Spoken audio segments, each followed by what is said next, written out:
오늘 주시는 말씀은 마가복음 10장 17절에서 22절 말씀입니다. 마가복음 10장 17절에서 22절입니다.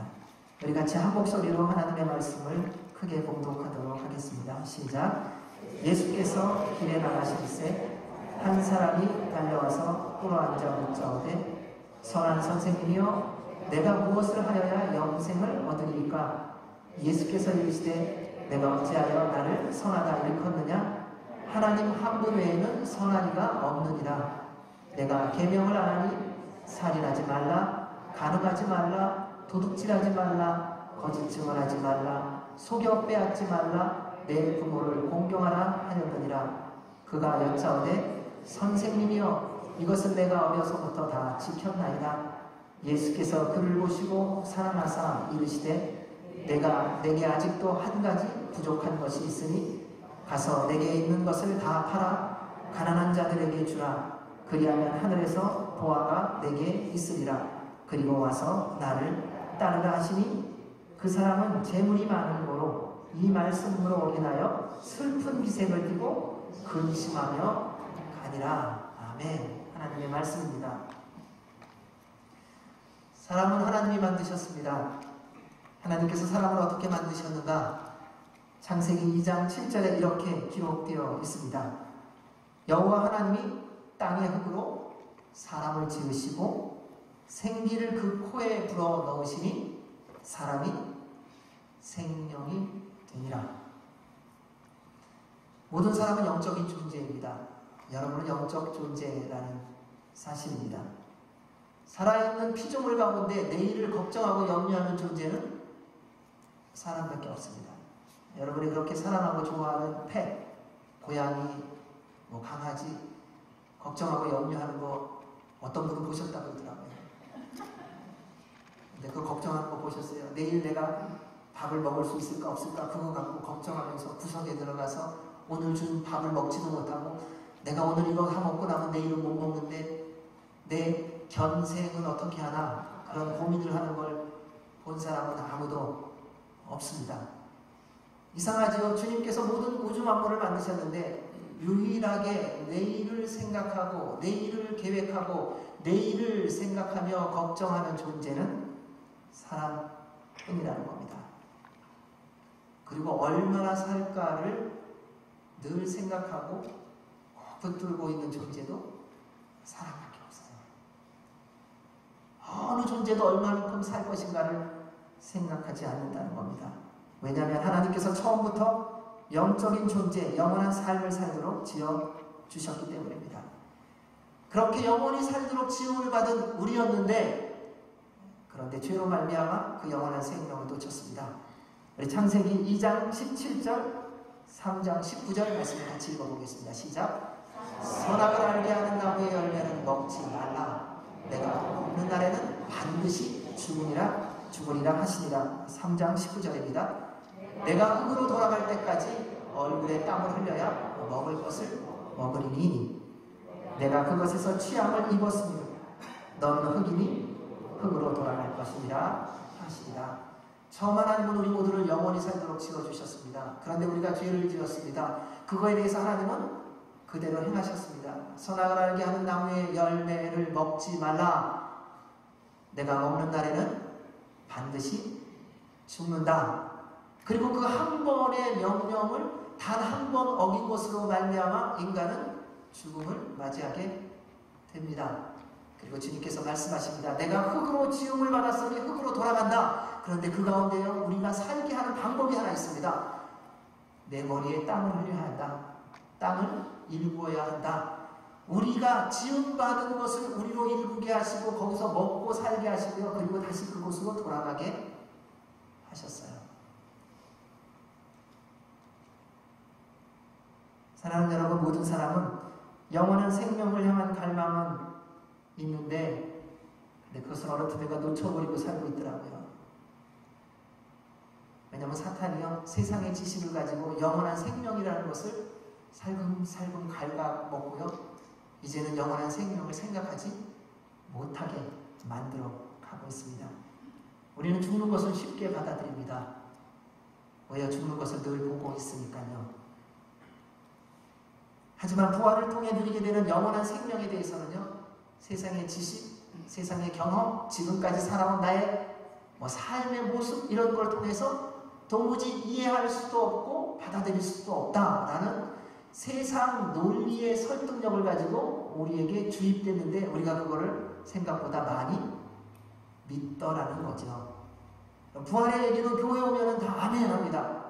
근데 세상에 나가서 친구들과 얘기할 때 부활 얘기하면 아멘 이 소리가 나오세요? 부활 얘기 말도 안 되는 얘기 하지 말라 그러면 우리는 말도 안 되는 그 말에 눌려갖고 부활은 다시는 꺼내지도 않아요. 왜요? 사실은 나도 부활에 대해서 그렇게 확신이 없거든요. 믿는 사람이라고 해서 모여서 부활을 얘기할 때는 부활이 있는 것 같이 얘기합니다. 왜요? 부활을 얘기 안 하면 무시받으니까. 그게 있고 없고의 차원이 아니라요. 우리가 대하는 삶의 태도를 보면요. 내가 무시받느냐 무시받지 않느냐가 기준일 때가 많아요. 세상에 가서 부활 믿는 사람 만나보십시오. 그리고 부활 있어. 나도 믿어 이래요. 근데 부활을 안 믿는 사람 만나면요. 부활 없어. 그래 나도 좀 그렇기는 해. 여러분 우리가 믿음의 확신을 가지고 삶을 살아가느냐 아니면 내가 가지고 있는 기준을 가지고 살아가느냐 하는 것을 점검해 보셔야 합니다. 우리의 이러한 연약함을 사단이 결코 놓치지 않습니다. 그래서 우리로 부활을 믿지 못하게 합니다. 그래서 지금도 얼마나 많은 사람들이 속고 영원한 생명의 길을 놓치고 있는지요. 여러분 깨어나시기 바랍니다. 하나님은 세상 기준에 매여 살아가는 우리가 이해하고 믿을 만한 것을 말씀해 주시는 것이 아닙니다. 물론 하나님께서 우리에게 깨닫게 해주십니다. 계시해 주십니다. 그런데 자꾸 수준을 우리 수준으로 낮추지 마십시오. 예수님이 이 땅에 오신 것이 우리 수준 맞추려고 한 것이 아니에요. 예수님이 이 땅에 오셔서 십자가에 달려 우리의 모든 죄와 허물을 대신 짊어지시고 죽어야 하기 때문에 오신 것이지 우리 수준을 맞추기 위해서 이 땅에 오신 거 아닙니다. 오해하지 마셔야 합니다. 우리 주님은 우리가 이해하고 믿을 만한 말씀이 아니라 우리가 믿어야 할 말씀을 하십니다. 그를 위해 믿음도 주셨습니다. 에베소서 2장 8절에 이렇게 기록되어 있습니다. 같이 읽습니다. 시작. 너희는 그 은혜에 의하여 믿음으로 말미암아 구원을 받았으니 이것은 너희에게 난 것이 아니요 하나님의 선물이라. 여러분 믿음은 하나님의 선물입니다. 믿으세요? 여러분 믿음 있으시죠? 아멘. 여기서만 아멘 하시면 안 돼요. 삶의 현장에서 이게 아멘이 되셔야 돼요. 여러분 일하는 일터에서 내가 주님이 주신 믿음이 있다는 확신이 있어서 그 안에서 누가 뭐라 그래도 어떠한 고난과 환난이 밀려온다 할지라도 아멘 하고 주께서 주신 믿음이 있음을 고백하는 저와 여러분 되시기를 주의 이름으로 축원합니다. 만약에 믿음이 부족하면 구하세요. 고민하지 마시고요. 왜? 구하는 자에게 주신다고 약속하셨어요. 죄로 인해 잃어버린 영원한 생명은 주신 믿음으로 우리의 모든 죄와 허물을 대신 짊어지시고 십자가에 달려 죽으시고 부활하신 그 예수 그리스도를 하나님의 아들이요 우리의 나의 구세주로 믿는 자가 받도록 영원한 생명을 얻도록 약속하셨습니다. 따라서 지금은 아무것도 아닌 것 같고 아무 일도 없는 것 같이 보여도요 여러분 예수님을 믿으십시오. 그리고 그 말씀대로 순종하며 살아가 보십시오. 그 순간부터 여러분의 삶에 기적이 시작될 것입니다. 그리스도인의 삶은요 기적의 연속이에요. 내가 살아갈 수 없는 삶을 사는 게 그리스도인의 삶이에요. 세상 사람들은요 자기가 살아갈 수 있는 삶을 사는 거예요. 자기의 능력으로 살고요, 경험으로 살고요, 지식으로 살고요, 물질로 살고요, 권력으로 살아요. 그러나 예수님 믿는 사람은 그 모든 것이 하나도 없다 할지라도 주님의 은혜로 살아가는 줄로 믿습니다. 그래서 예수님 믿는 사람은요 권력이 있어도요 겸손해요. 부자인데도요 늘 나눌 줄 알아요. 세상 사람들이 높여주는데요 낮은 자리로 가서 소리 없이 섬김의 삶을 포기하지 않아요. 왜냐하면 그 안에 예수님이 계시기 때문에 그렇습니다. 오늘 말씀은 영생에 대하여 궁금함이 있는 한 젊은이의 이야기입니다. 이 사람에 대해서 다른 복음서에서는 한 부자 청년이다 또는 관원이다 이렇게 기록되어 있습니다. 그러고 보면 젊었을 때 관원이고요, 출세해 있고요, 젊었을 때 부자인 거예요. 그러니까 얼마나 부러워할 만한 삶이에요. 요즘 젊은이들이 원하는 꿈 가운데 하나가 뭐가 있는지 아세요? 조기 은퇴예요. 한 40까지만 일하고 은퇴하고 싶대요. 근데 요즘 인생은 몇 년 살아가는지 아시죠? 120년이에요. 3분의 1 일하는데 그 40세 은퇴하려면 일 시작이 한 30세쯤 되지 않겠어요? 한 10년 정도 일하고 남은 80년은 그냥 살고 싶은 거예요. 편하게 잘 먹고. 근데 그거에 대해서 별로 갈등이 없어요. 그렇게 하고 싶은 간절함이 있고요. 우리가 어떻게 살고 있는지 한번 돌아봐야 할 겁니다. 이 젊은 사람이 어쩌면 그런 젊은이들의 부러움의 대상인지도 모르겠어요. 그런데 그에게 한 가지 고민이 있었습니다. 다 있는데 영원히 살 자신만은 없는 거예요. 권력도 있어요. 물질도 있어요. 내가 가는 데 가면 인정도 받아요. 무슨 말을 해보는 사람들이 다 잘 따라와요. 그런데 오래 살 자신이 없는 거예요. 지금까지 인간적으로 누구도 해결하지 못한 문제이죠. 사람이 해결할 수 없는 문제는 유일하게 해결해 주실 분이 한 분입니다. 누구신지 아시죠? 누구세요? 없으세요? 누구세요? 여러분의 불가능을 해결해 주실 수 있는 분이요? 예수님, 하나님이세요. 자, 그렇다면 지금 여러분의 삶이 기가 막힌 환난과 풍랑 가운데 있다면 그 풍랑과 환난에서 구원해 주실 분이 누구시라고요? 그럼 어떻게 하셔야 돼요?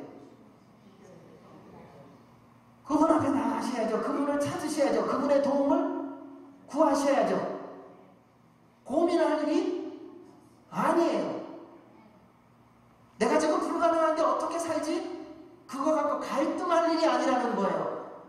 만약에 우리가 내가 불가능해서, 내가 고난에서, 내가 죽음 가운데서, 기가 막힌 환난에서 구원할 분이 살아계신 하나님밖에 없음을 믿고 안다면, 여러분 지금 그러한 상황이라면 그분을 찾는 게 마땅한 거 아니세요? 그러면 주님이 우리말로 하면 좀 바꾸셔야 돼요. 여러분 주님을 좀 볶으세요. 주님은요, 우리가 주님 볶는 것을 제일 좋아하세요. 주님 주무시지 않으세요. 그분 졸지도 않으세요. 언제나 뭘 되게 하고 있냐면요, 24시간 동안에 24 hours, 7 days, 30 days a month. 주님이 기다리고 계신 게 있어요. 여러분을 부르는 거예요.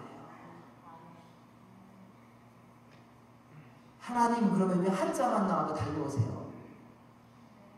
근데 우리가 뭐라는지 안 불렀는데 저 하나라고 얘기하려고 그랬어요. 주님. 우리 주님이 여러분의 부르심에 얼마나 간절함이 있는지 좀 아셔야 돼요. 여러분 지금 삶의 고난과 환난 가운데 있는 것 때문에 이게 환경 탓, 누구 탓, 내가 뭐 선택을 잘못해서 아니요, 하나님의 도움의 손길을 경험하라고 하는 주님의 은혜의 기회인 줄로 믿습니다. 그러니까 그분을 찾으십시오. 주님께서 해결해 주십니다. 자, 17절 말씀 읽어보겠습니다. 시작. 예수께서 길에 나가실 새 한 사람이 달려와서 꿇어앉아 묻자되 선한 선생님이여 내가 무엇을 하여야 영생을 얻으리까? 모든 사람에게 생명에 대한 사랑이 있는 그러한 애착이 있는 이유는 하나님께서 영혼을 사모하는 마음을 주셨기 때문에 그렇습니다. 전도서 3장 11절 같이 읽습니다. 시작. 하나님이 모든 것을 지으시되 때를 따라 아름답게 하셨고 또 사람들에게는 영원을 사모하는 마음을 주셨느니라. 그러나 하나님이 하시는 일에 시종을 사람으로 천명할 수 없게 하셨도다. 우리가 영혼을 사모하는 이유는요, 하나님이 우리 안에 영혼을 사모하는 마음을 주셔서 그래요. 세상이 좋아서가 아니에요. 주님이 처음 우리를 지으셨을 때 영혼을 사모하는 마음을 우리 안에 심어주신 것 때문에 우리가 그런 거예요. 근데 이것이 자꾸 세상적으로 왜곡되어서 뭐가 많으면, 건강하면, 권력이 있으면 이런 거로 잘못 연결되어서 그렇지요. 원래부터 하나님은요, 우리에게 영혼을 사모하는 마음을 주셨어요. 따라서 사랑하는 여러분, 여러분이 오래 살고 싶어 하는 거 잘못된 거 아닙니다. 죽고 싶다고 말하는데 근데 한쪽에서 오래 살고 싶어요. 세계의 3대 거짓말 중에 하나가 뭔지 아세요? 네? 네. 아이고 빨리 죽어야 돼. 나이 들면 빨리 죽어야 돼. 3대 거짓말이라고 세상 사람들이 다 얘기하더라고요. 다 알고 있는 거예요. 영혼이라는 것이 하나님이 주신 선물인 것은 하나님의 창조의 질서에 따라 모든 사람에게는 영혼을 사모하는 마음이 있습니다. 제가 아프리카에 있을 때 한 젊은이, 그때 한 15년 전에 한 10대였어요. 그 젊은이하고 얘기하다가 듣고 놀란 내용이 있어요. 성경 공부를 하다가 그랬어요. 너 얼마만큼 살고 싶니? 그랬더니 어려워요. 부모님도 없어요. 집도 없어요. 그래서 처마 같은 데서 집 지으면서 천막집에서 살고 있고 겨울이면 너무 춥고 먹을 거 없어서 늘 고민하고 어딘가 가서 도움을 청해야 되고 자 그런 젊은이에요. 너 얼마나 살고 싶니? 몇 년을 얘기했을까요? 200년. 제가 그 소리를 듣고 지금도 너무 생생하게 기억나는 거예요. 그래서 제가 물어봤어요. 왜 그렇게 오래 살고 싶냐고. 그랬더니 무슨 얘기 하는지 아세요? 잘 살아보고 싶대요. 200년 살면서요, 잘 살아보고 싶대요. 고난이 있어서 죽고 싶은 게 아니었더라고요. 환란이 있어서 죽고 싶은 마음이 있는 게 아니에요. 오늘날 우리가 죽고 싶은 이유는 딱 한 가지예요. 내 마음에 안 드는 거예요. 인생이 내 마음에 안 들어서 죽고 싶은 것뿐이지 죽고 싶어서 죽고 싶은 게 아니에요. 왜요? 하나님이 우리 안에 영혼을 사모하는 마음을 심어두셨기 때문에요. 오늘 말씀에 등장하는 한 청년 보십시오. 부러울 것 없는 성공의 길을 가고 있지 않습니까? 그래서 그가 늘 고민하는 게 어떻게 하면 영원한 생명을 확실하게 소유하며 살아갈 수 있는가 하는 겁니다. 만약 인생이 우리가 살아가는 이 육신의 인생으로만 끝나는 거라면 이런 고민할 필요 없어요. 그냥 내가 살고 싶은 대로 살다가 인생 마무리하면 되는 겁니다. 그런데요, 죄송하지만 생명은 영원합니다.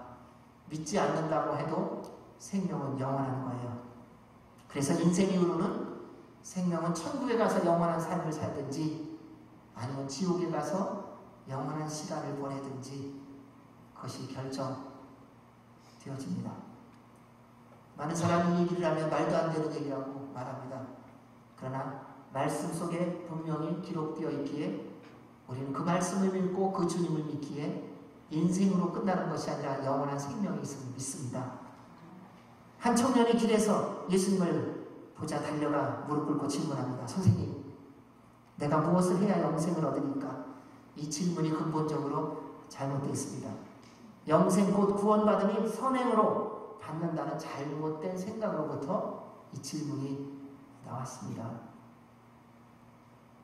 구원을 율법을 지키고 선행을 행함으로 받을 수 있다고 잘못 배웠고요. 또 이렇게 잘못 가르치는 겁니다. 어디에선가 잘못되어 있는 것은요, 어디에선가 잘못 배웠고요, 그리고 잘못 가르치고 있기에 세상이 이렇게 혼동스러운 겁니다. 우리 막 정치 보고 경제 보고 오늘날 세상 보면서 무슨 얘기 많이 합니까? 이거 잘못 가르쳤다는 거예요. 그렇죠? 다들 그렇게 동의하시더라고요. 자, 그리고 잘못 배웠다는 거예요. 그러니까 잘못 가르쳤다는 거예요. 자, 누가 가르쳤냐는 거예요. 우리는 어떻게 배웠고 우리는 어떻게 가르쳤느냐. 자, 정정은 어디서부터 오느냐? 잘못됐다고 아는 사람에서부터 시작되는 겁니다.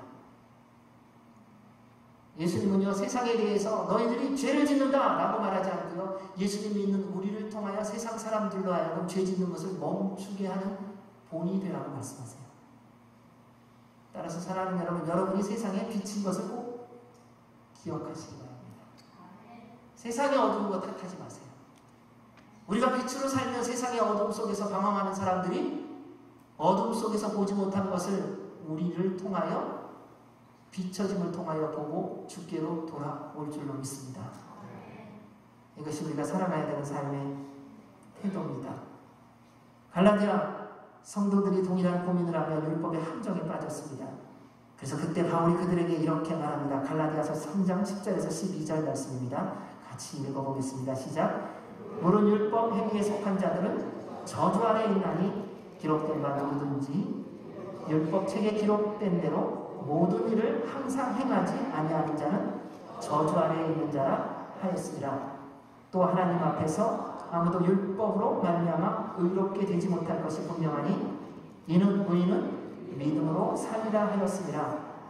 율법은 믿음에서 나는 것이 아니니 율법을 행하는 자는 그 가운데서 살리라 하였느니라.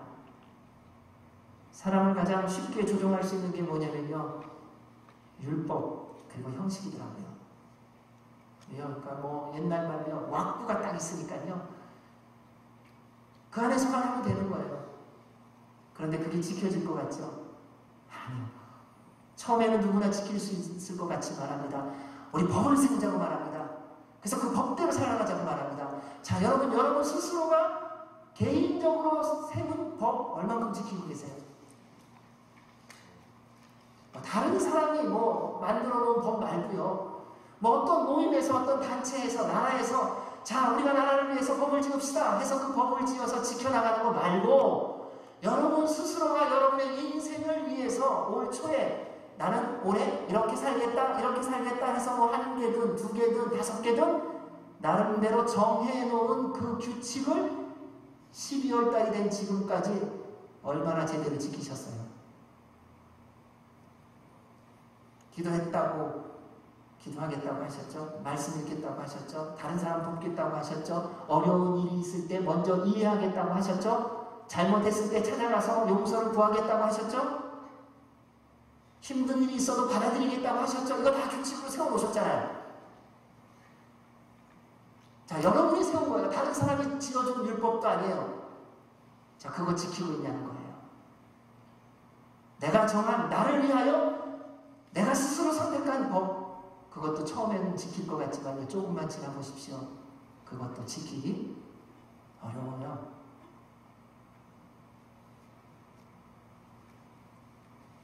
시간이 갈수록 모든 율법과 형식을 다 지키는 게 얼마나 어려운지요. 노력하면 노력할수록요, 절망과 낭망에 빠지게 됩니다. 이 방법을 사탄이 절묘하게 사용합니다. 율법은요, 내가 얼마나 철저한 죄인인지를 깨닫게 해주시는 도구예요. 율법은요, 우리로 십자가 앞으로 하나님께로 나아가 회개하고 은혜를 구하게 하는 통로의 역할을 하는 거예요. 누구든지 율법을 다 지킴으로 구원받고 영생을 누릴 사람은 없습니다. 말씀에 이렇게 기록되어 있습니다. 그러므로 율법의 행위로 그의 앞에 의롭다 하심을 얻을 육체가 없나니, 뭐라고요? 율법으로는 죄를 깨달습니다. 우리 하나님은요, 어느 누구도 율법을 완수해서 구원받을 사람이 없다는 걸 아셨어요. 네, 처음부터 어겼잖아요. 주님이 주신 첫 계명이며 유일한 계명이 동산 중앙에 선악을 알게 하는 나무의 열매를 따먹지 말라. 먹는 날에는 진짜 죽는다. 자, 그거 하나도 못 지켰어요. 여러분 살아갈 때요, 너무 법하지 마세요. 그 법에 결국은 내가 걸려요. 법을 주장하면요, 다른 사람이 다 그 법 지키려 한지나 지켜보고 있어요. 따라서 마음을 여세요. 더불어가는 것을 훈련하셔야 돼요. 그리고 하나님께서 우리에게 믿음을 주시면서 구원은 선물이라고 말씀하셨어요. 그래서 요한복음 3장 16절에 보면 이렇게 기록되어 있습니다. 하나님이 세상을 이처럼 사랑하사 독생자를 주셨으니 이는 그를 믿는 자마다 멸망하지 않고 영생을 얻게 하려 하시니라. 영생은요, 예수 그리스도를 믿음으로만 받습니다. 그런데 사탄이 이 놀라운 말씀을 왜곡시켜 놓았습니다.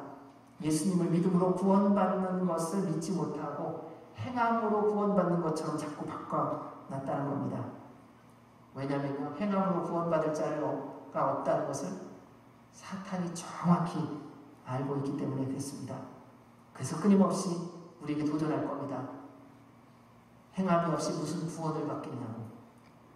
특별히 오늘날과 같이 말과 행동이 다른 시대는 더더욱 그 세상의 속임수가 설득력 있게 들려집니다. 우리는 다 언행일치가 거의 없다고 해도 틀린 시대에 살잖아요. 그죠? 말과 행동이 다 달라요. 가끔가다 만나요. 이게 꼭 이렇게 주로 철길처럼 평행으로 가다가요, 이렇게 크로스 돼갖고 다른 기차가 건너갈 때 거기서 잠깐 만났다가 그 다음에 쭉 평행으로 가요. 그래서 우리는 늘 말해요.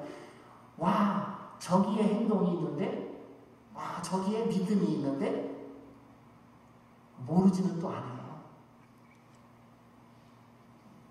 많은 사람들이 이렇게 말합니다. 교회 다니는 사람들 때문에 예수님 믿지 못하겠다고요. 교회 다니는 사람들이 너무 앞뒤가 달라서 예수님 못 믿겠다고요. 그런데요, 그것조차 변명인 거 아십니까? 누구 때문에 예수님 믿는 거 아니에요. 예수님을 믿는 것은요, 저 사람이 믿어서 내가 믿는 게 아니라요, 내가 믿는 거예요. 사단이 우리를 속이는 가장 강력한 방법이 거기 있더라고요. 아, 나는 교회 다니는 사람 때문에 예수님 좋은데 예수님 못 믿겠다는 거예요. 그래서 주님을 몰라서 그래요. 영원한 생명이 뭔지 몰라서 그래요. 예수님의 십자가와 부활은 내가 믿는 겁니다. 구원은요, 저 사람 받아서 나도 동달아 받는 거 아니에요. 내가 예수님 믿어서요, 내가 구원받는 거예요. 옛날 전도할 때 그런 얘기들을 많이 들었어요. 부산에서 인천에서 전도를 많이 해봤거든요. 그 아저씨들한테, 손술에서 장사하는 아저씨들한테 예수님 믿으셔야 돼요, 아저씨. 그럼 그 아저씨들이 100이면 8, 90이 대답하는 게 똑같았어요. 그 시대 30년 전, 40년 전에. 내 마누라가 교회 잘 다녀. 그래서 그 다음에 꼭 이어서 하는 말이 있어요. 우리 마누라 줄이 길어서 나 나중에 죽으면 그 줄 잡고 가면 돼. 그렇지 않다는 거예요. 그럼 구원은요, 내가 믿는 거예요. 내가 받는 거예요. 여러분, 그러면요, 왜 식사하세요? 여러분, 아내가 맛있게 먹고 배부르면 여러분도 배부른 거 아닙니까? 한 몸인데? 왜 굳이 그걸 나눠서 먹으려고 하세요? 그냥 다 주세요. 여러분, 돈 갖고 있으면 아내가 맛있는 거 사 먹고 좋은 옷 사면은 그거 다 내가 기쁘고 즐거운 거 아니에요? 여러분, 쓰지 말고 다 주시란 말이에요. 그렇지 않잖아요. 내가 먹어야 되는 거예요. 내가 만나야 되는 거예요. 내가 마셔야 되는 거예요. 내가 받아야 되는 거예요. 영생은 내가 누려야 됩니다. 만약 예수님을 구세주로 믿고 영생을 누리는 사람이라면요, 삶의 현장에서 예수님을 드러내게 돼 있어요.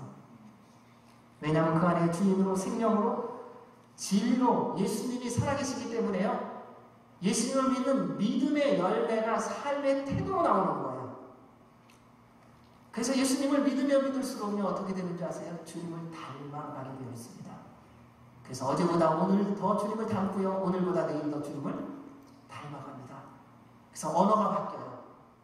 직장을 가면요, 일하는 태도가 바뀌어요. 가정에 가면요, 자녀들을, 부모를, 아내를, 남편을 대하는 태도가 바뀌어요. 믿음의 공동체 안에서 서로 주께서 맡겨주신 일을 감당하는 태도가 바뀌어진다는 겁니다. 왜냐하면 주인이 주인이시기 때문이에요. 그리고 성령 하나님께서 말씀하시는 대로 살아가는 힘과 능력을 주심을 알고 그 힘으로 살아가기 때문에 그렇습니다. 따라서 사랑하는 여러분, 주님의 힘으로 살아가시기 바랍니다. 우리 18절 말씀 같이 읽겠습니다. 시작.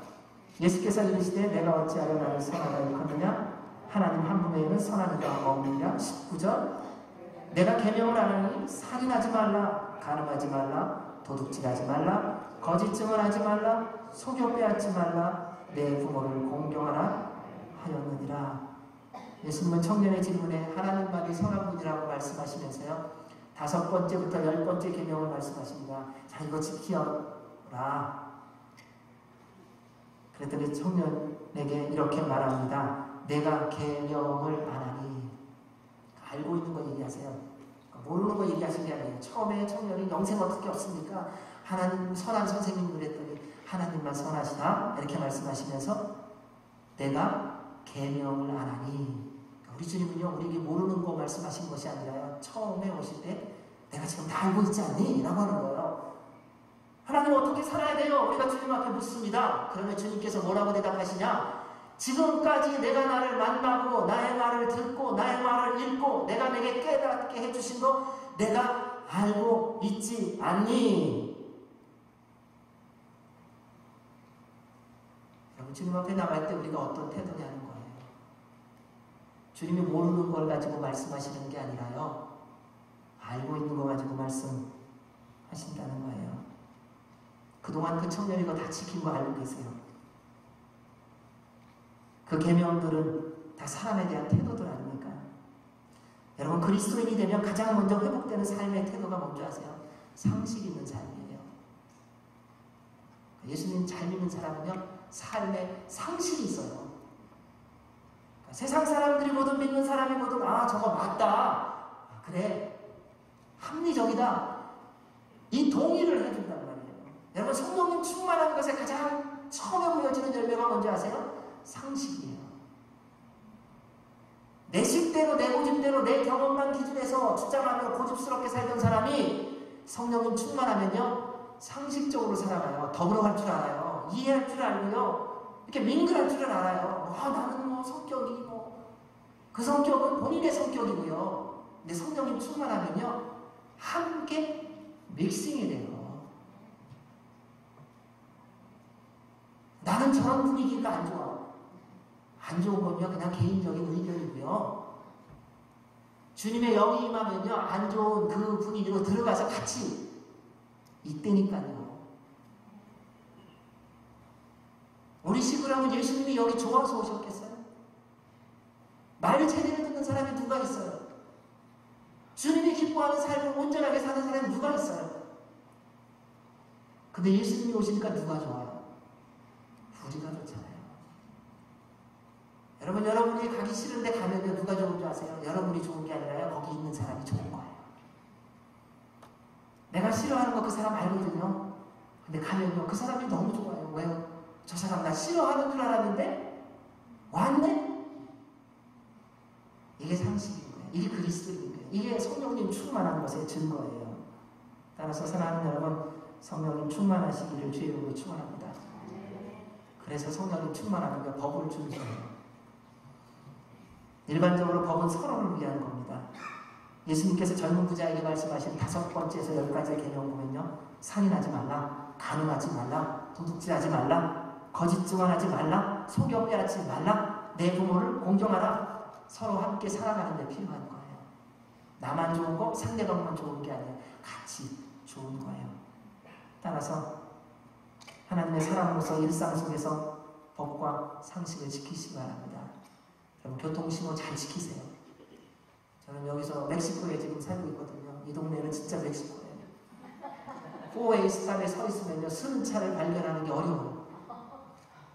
그래서 늘 무조건 쓰고 그 다음에 차가 있나 없나 확인하는 거예요. 그런 거는 지켜줘야 되고 꼭 지켜야 되는 건 지키셔야 돼요. 여러분, 어딜 가든지 회사 갈 때 시간 엄수하세요. 일하는 시간이요, 그러니까 회사에서 일하면서 8시간 일하는 거라면 8시간을 꼭 채우셔야 됩니다. 딴 생각하면서 1시간 낭비하지 마세요. 그게 도적질이에요. 다른 거 도적질 되고 막 남의 거 뭐 이거 갖고 가면 그것도 도적질이지만요, 오늘날 이 시대에는요 시간의 도적질이 너무 많더라고요. 여러분, 세금도 잘 내세요. 왜요? 그게 나중에 다 좋은 거예요. 주님이 우리를 보호해 주시는 방법인 거예요. 지금은 세금 당하는 것 같고 나만 바보같이 손해보는 것 같을지라도요 법을 지키세요. 그러면요 그 법 지킨 것을 하나님 보시고 좋아하시며 갚아주세요. 그거 다 주님이 다시 다 채워주세요. 걱정하지 마세요. 그래서 우리 안에 법과 상식이 지켜지는 은혜로 함께 더불어가며 기쁨이 있기를 주의 이름으로 축원합니다. 우리 20절 말씀 있습니다. 시작. 그가 여쭤오되 선생님, 이것은 내가 어려서부터 다 지켰습니다. 얼마나 신났을까요? 예수님이 질문했는데 그 말씀하신 게 내가 다 지켰던 거예요. 와, 예수님 제가 어려서부터 다 지켰습니다. 혹시 예수님이 전혀 생각하지 못하고 지키지 못할 말씀 얘기하면 어떡할까 불안했는지 몰라요. 그런데 다 지킨 거 말씀을 주셨으니 얼마나 좋았을까. 그런데 여러분 인정받을 때 더 조심하시고 겸손하시기 바랍니다. 이곳에서 지켰나이다라고 하는 것의 의미가 뭐냐면요, 어기지 않도록 스스로 경계하다는 의미인데요, 이 의미가 철저히 자신을 위해 지키는 것을 의미한다고 합니다. 그러니까 율법주의자들, 바리새인들과 같이 내가 이런 사람이야 라고 보여주기 위해서, 그러니까 정말 그 법이 하나님이 주신 법인 줄 알고 감사와 기쁨으로 지키는 게 아니라 날 위해서만 지킨 거예요. 다른 사람이 날 보는 거 어떻게 볼까, 그러한 것 때문에. 그래도 예수님은요, 그렇게라도 지킨 젊은이를 인정해 주셨어요. 왜요? 그렇게라도 지키지 않은 사람이 더 많거든요. 그리고 그의 고민을 온전히 해결해 주신 말씀을 합니다. 21절입니다. 시작. 예수께서 그를 보시고 사랑하사 이르시되 내가 아직도 한 가지 부족한 것이 있으니 가서 내게 있는 것을 다 팔아 가난한 자들에게 주라. 그리하면 하늘에서 보화가 내게 있으리라. 그리고 와서 나를 따르라 하시니. 예수님께서 청년을 사랑하셨습니다. 왜냐하면 그의 지난 삶을 모두 알고 계시니까요. 그래서 진짜 이제는 복된 삶, 영원한 삶, 기쁜 삶, 감사한 삶, 평화로운 삶을 살게 하게 하시려고 말씀해 주셨어요. 예수님이 청년의 질문에 대한 대답입니다. 여러분, 우리에게도 동일하게 주님께서 말씀하신다는 것입니다. 내게 아직도 한 가지 부족한 것이 있으니. 많은 게 부족하지 않대요. 한 가지가 부족하대요. 근데 그 한 가지 부족한 게 지금 새롭게 부족한 게 아니라 아직도 옛날부터 계속 가지고 있었던 문제였어요. 근데 아직도 그거 붙잡고 있다는 거예요. 다른 거는 다 포기했는데 그거는 안 된다고 꼭 붙잡고 있는 거예요. 그러니까 다른 말씀은 다 지키려고 애쓰는데 이것만은 아니라고 스스로 굳게 결정하고 붙들고 있는 거라는 거예요. 이 부족한 한 가지가 청년이 그동안 다른 모든 계명을 지키게 한 원동력인지도 모르겠어요. 그거 지키려고 다 다른 계명 지킨 거예요. 도둑질도 하지 않고 거짓말도 하지 않고 부모도 공경하고 살인하지도 않고. 왜? 지금 이거 꼭 지키려고. 예수님은 청년에게 그 청년이 진짜 중요하게 그리고 소중하게 생명처럼 여기고 있는 게 뭔지를 알려주신 거예요. 너에게 지금 가장 중요하게 여기는 게 이거다. 그게 지금 부족한 거다. 그리고 진짜 가치 있고 중요한 게 뭔지, 진짜 생명이 뭔지를 알려주신 거예요. 예수님은 아직도 한 가지 부족함을 채우기 위해서 해야 할 일을 말씀하십니다. 내게 있는 것을 다 팔아 가난한 자들에게 주라. 그리하면 하늘에서 보화가 내게 있으리라. 그리고 와서 나를 따르라. 청년에게 영생을 소유한 삶의 태도를 알려주셨습니다. 예수님을 믿고 구원받은 사람은요, 하나님 나라의 보화를 쌓는 사람이에요. 여러분, 주님의 나라의 보화를 쌓고 계시죠? 아멘. 여러분, 지금까지 예수님 믿으면서 하나님 나라의 보화 쌓고 사신 거잖아요. 그쵸? 아멘. 우리가 그렇게 좋아하는 보물을 영원히 소유하고 살아야 되잖아요. 그러면은 없어지지 않는, 종과 동목이 쓸지 않는, 아무도 훔쳐갈 수 없는 곳에 보관하셔야 되잖아요. 여러분, 그래서 현금 있으면은 남들이 들어갈 수 없는 그 무거운 그 금고에서 사다 놓으신 거잖아요. 그래서 거기다 집어넣으셨잖아요. 번호도 하도 어렵게 해놓고 나중에는 그 번호를 몰라갖고. 그렇게 소중하게 여기는 거잖아요. 우리 주님이 오늘 우리에게 진짜 중요한 거, 진짜 소중한 게 뭔지를 말씀하시는 거예요. 예수 그리스도예요. 첫 번째부터 열 번째는요, 사람끼리 지켜줘야 될 계명인데요. 첫 번째부터 네 번째가 하나님 앞에서 지켜야 될 계명이에요. 살아계신 하나님께서 첫 계명으로 주신 게 뭡니까? 너는 나 외에 다른 신을 내게 두지 말라. 하나님보다 더 소중하게 여기는 거, 하나님보다 더 사랑하는 거, 하나님보다 더 많이 찾는 거, 하나님보다 더 자주 만나는 거, 하나님보다 더 나를 움직이는 거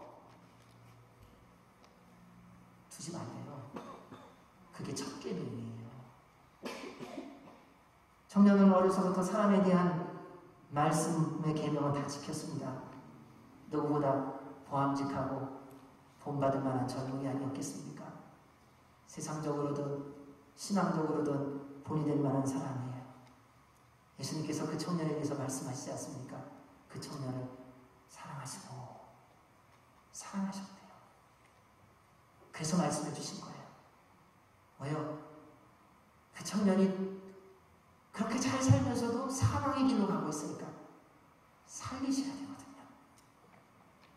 그래서 가장 중요하고 가치 있는 것이 무엇인지 알려주시고 그리고 말씀하세요. 그리고 와서 나를 따르라. 여러분 왜 예수님 온전히 못 따르는 줄 아세요? 나한테 예수님보다 더 중요한 게 있다는 거예요. 사람이면 누구든지 예외 없이 자기가 가장 소중하고 사랑하고 우선되는 것을 따라가게 되어 있어요. 그게 자기 자신인 경우가 거의 다고요.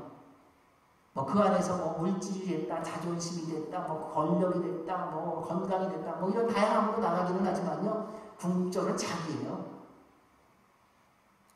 하나님보다 내가 우선되지 말게 하셔야 됩니다. 우리 찬송가에서 뭐라고 찬송합니까? 주 예수보다도 귀한 것은 없네. 오늘도 찬양 부르면서 교회를 교회다 되게 예배되게 그렇게 찬양한 대로 하자는 거예요. 예수님이 젊은 사람한테 말하지 않습니까? 내가 알고 있는 대로.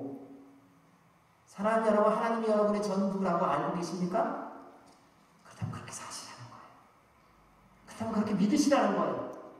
그렇다면 그렇게 살아가시라는 거예요.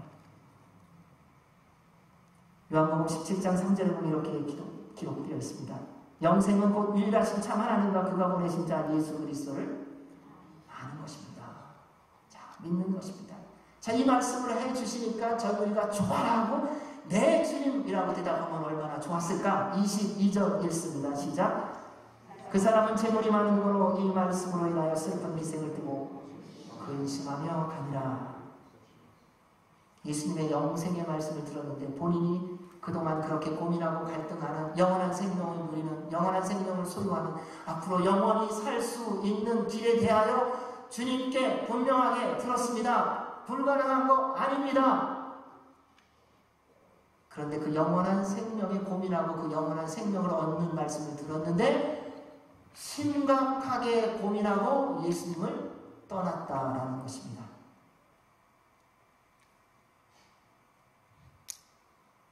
가난했더라면 차라리 그 자리에서 감사와 기쁨으로 반응하지 않았겠습니까? 그럼요, 주님. 다 팔아서 나눠주고 내 주님만 따르겠습니다 하지 않았겠어요? 하지만 자신의 전부라고 생각하고 생명이라고 생각하고 있는 재물을 다 팔아 나누어주고 예수님을 따른다는 것은 꿈에도 생각해 본 적이 없지 않았을까요? 이 젊은이는 한 번도 예수님을 따르지 않겠다고 생각해 본 적은 없었습니다. 다만 재물을 가지고요 폼나게 예수님 도우면서 살아가고 싶었던 거예요. 여러분 오늘날 선교지든 목회지든 어디든 마찬가지예요. 우리 예수님 폼나게 믿고 싶어 하잖아요. 그래서 막 돈 벌고 싶어 하시잖아요. 그래서 권력 갖고 싶어 하시고요. 그래서 잘 되고 싶어 하잖아요. 아니요, 주님은 우리에게 폼나게 예수님 믿으라고 말씀하신 적이 없어요. 말씀대로 믿으래요. 그거 다 주님이 주시는 거예요. 주님 우리에게 말씀하시는 거예요. 나 말씀대로 좀 믿으래요. 지금도 동일한 모습 참 많습니다. 나름대로 열심히 섬기고 많은 사람들에게 멋지고 근사하게 보이는 삶을 살아가요. 와, 기도하는 목사야. 아니요, 근데 자기 위해서 기도한 거예요. 참 좋은 장로님이야. 아니야, 본인의 명분 때문에 하시는 거예요. 그분 어쩌면 그렇게 헌신적인지 몰라. 아니요, 본인이 그렇게 인정받고 보여지기 위해서 했던 거예요. 사람은 몰라요. 그런데 주님은 아신다는 거예요. 그 모든 것이 언제 아느냐? 주님 앞에 서는 그날 무엇으로? 불심판으로 안다는 거예요. 그래서 주님이 불로 이렇게 슉 지지신데요. 주님 앞에 가면은. 다른 사람들은 다 인정해줬는데 주님이 받으신 건요. 우리가 오른손이 하는 것을 왼손도 모르게 한 그것만 기록하고 계신 거예요. 내가 누구 도와주고요. 사방팔방 가서 얘기하는 사람 있잖아요. 뭐 조금 하고서 그 다음에 가서 내가 그거 내가 했어. 그거 내가 했어. 스스로 다 자화자찬해갖고요. 상고 다 받은 거예요. 올라가면요. 지푸라기밖에 없어요. 그러니까 불이 확 내리고 나니까 다 태워지고 나니까는 주님의 나라를 가서 뭐하러 뭘 챙길 게 없는 거예요.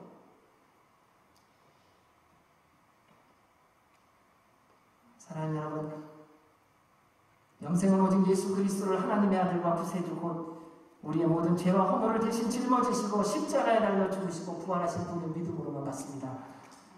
우리의 모든 수고, 섬기며 그것은요 구원받은 것에 대한 감사의 표현이에요. 내가 대단해서가 아니에요. 내가 능력이 있어서도 아니에요. 실력이 좋아서도 아니에요. 주님이 나를 위하여 흘리신 그 보혈의 감사로 반응일 뿐이에요.